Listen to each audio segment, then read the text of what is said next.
very tough. Hey, be kind, be gentle. That one right over there looks like he's from Rolling Stone, I think. I've seen you before.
Scythian from Washington, D.C.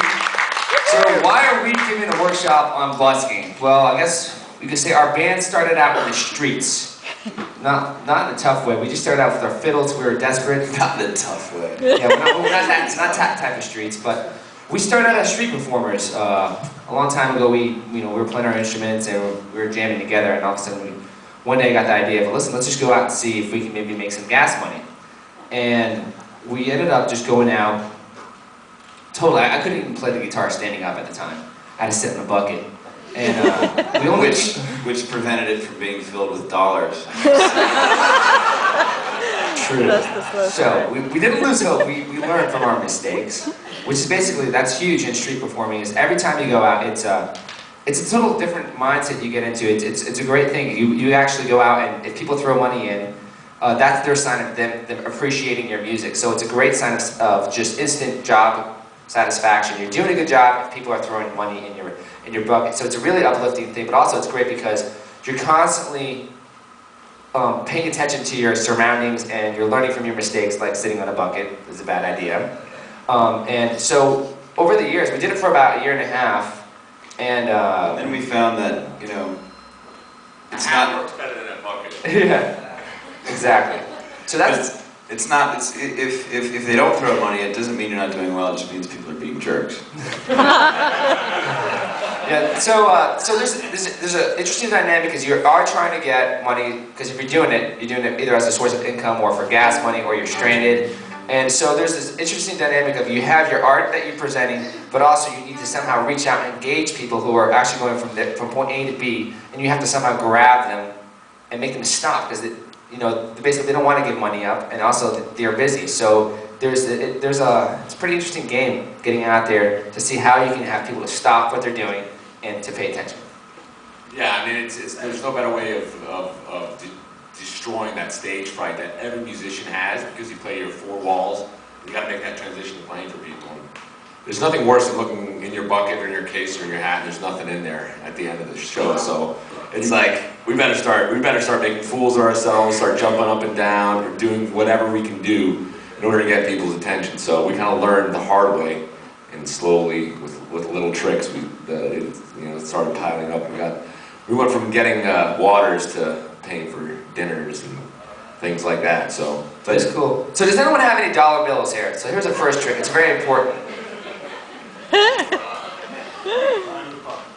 Actually, could you just hand me your wallet?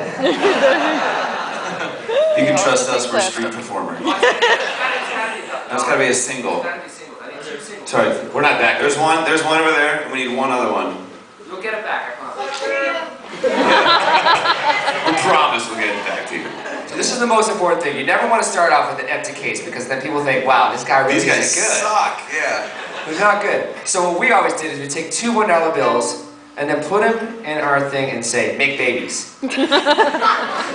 So that's how you start off. You can have a little bit of money in your case. George, Superstition works. It really does. No, but also there's a perceived. It's so much about perception and getting people to stop. It's a mass group mentality. The Washington Post did a story. There was a guy who won the international classical musician Joshua Bell. Joshua Bell. You heard about that story. So he basically went down to the subway, put a hat on, and started playing. On a $1 million Stradivarius. How have you know? And he made $28 in an hour, and the only reason he made $28 is someone recognized him and gave him like 20. So Times are tough, Josh. Times are tough. you could have the best thing on earth to offer, but unless you somehow get people to connect or also have them notice something, like, oh, if they look down and you're playing $1 million Stradivarius and there's no money in your case, for them that means they're not good. So it's an interesting, but if you put a $100 bill in there, then they're like, he's a liar. So anyway, there's a lot going on when you go into the streets. You have to trial and error. Kids, it's all about freedom. You know when your parents say, fine, get a job, move out. So don't quit your instruments.